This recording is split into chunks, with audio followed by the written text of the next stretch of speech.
Friends, welcome to दिमाग की बत्ती। लव जिहाद से डील करने के लिए यूपी में तो धर्म परिवर्तन के खिलाफ कानून बन गया।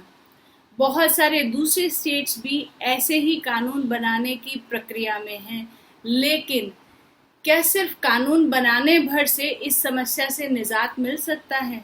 मुझे लगता है लव जिहाद पर पूर्ण विराम लगाने के लिए आपको हमको भी अपने घरों में अपनी नींव को मजबूत करना पड़ेगा, ताकि कोई भी व्यक्ति गलत इरादों के साथ हमारे घरों में सेंध ना लगा सके। हमको अपने घर की बहन और बेटियों को समझाना पड़ेगा। तो सबसे पहली सीख तो ये कि बॉलीवुड के पहले पर्दे पर जो रोमांस दिखाया जाता है उसके झांसे में आना बंद करें, क्योंकि जिंदगी शाहरुख खान या करण जौहर की रोमांटिक फिल्म जैसी कतई नहीं होती।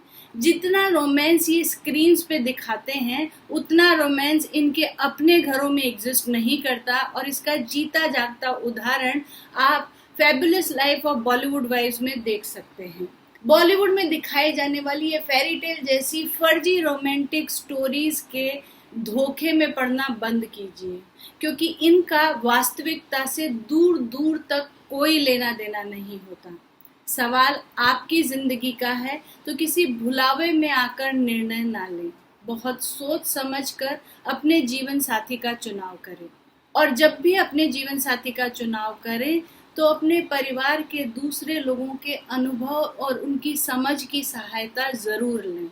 क्योंकि आपने अक्सर देखा होगा कि आप जब अपना मोबाइल भी खरीदते हो तो उस पर स्क्रीन गार्ड लगाते हो, मोबाइल का कवर खरीदते हो, जबकि वो मोबाइल आप अगले साल बदल देने वाले हो। तो यहाँ तो सवाल आपकी अपनी जिंदगी का है, और साथ ही साथ आपके आगे आने वाले बच्चों की भी जिंदगी का सवाल है।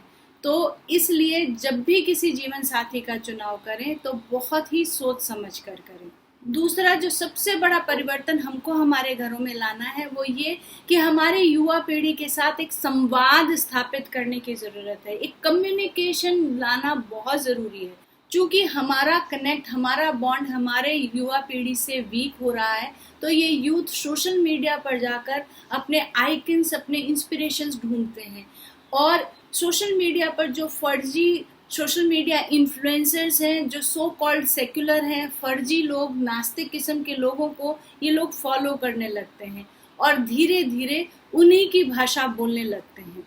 और ये सेक्युलरिज्म का अध कचरा ज्ञान सबसे पहले इनको अपने धर्म और अपनी संस्कृति से विमुख कर देता है।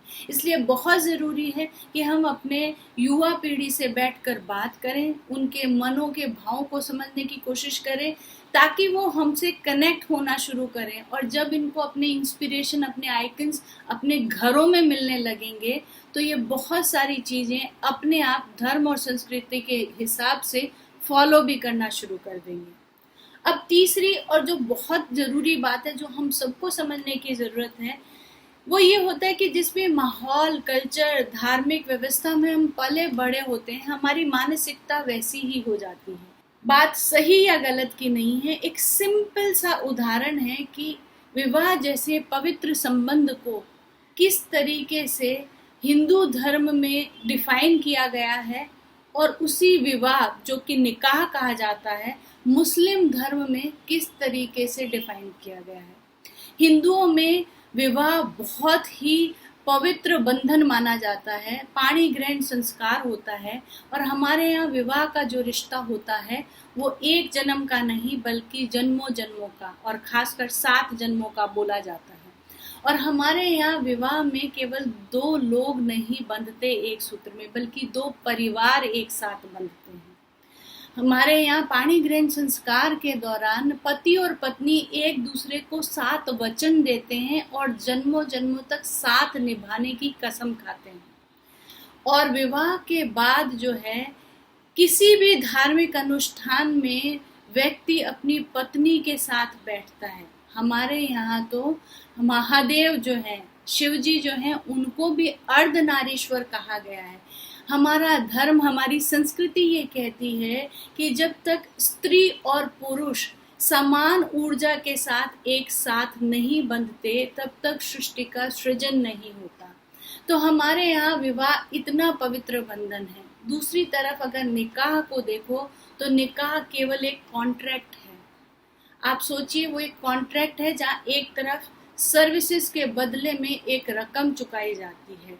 तो आप ये फर्क देखिए कि कहाँ पे 7 जन्मों का बंधन और कहाँ पे एक कॉन्ट्रैक्ट, एक अग्रीमेंट।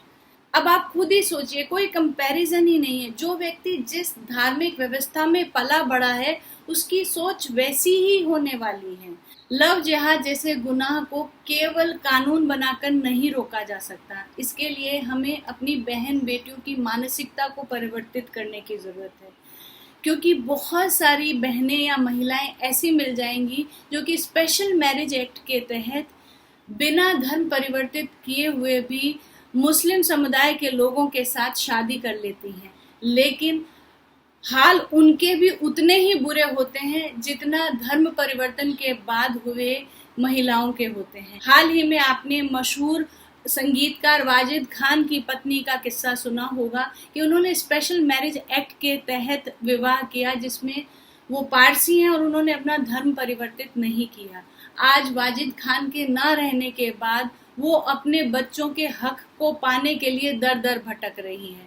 तो सबसे बड़ी जरूरत ये है कि हम मानसिक तौर पर हमारे घर की बहन बेटियों को इतना स्ट्रांग बनाएं कि वो किसी के भी बहकावे में ना आए, किसी के भी इमोशनल झांसे में ना आए, और अपने जीवन साथी का चुनाव पूरी समझदारी के साथ अपने परिवार वालों के अनुभव और समझ की सहायता लेते हुए करें। याद रखिए, ये जीवन हमें जी भर कर जीने के लिए मिला है, ना कि जिंदगी भर अपने हकों के लिए लड़ते रहने के लिए। तो बहुत ही सोच समझकर अपने जीवन साथी का चुनाव करें।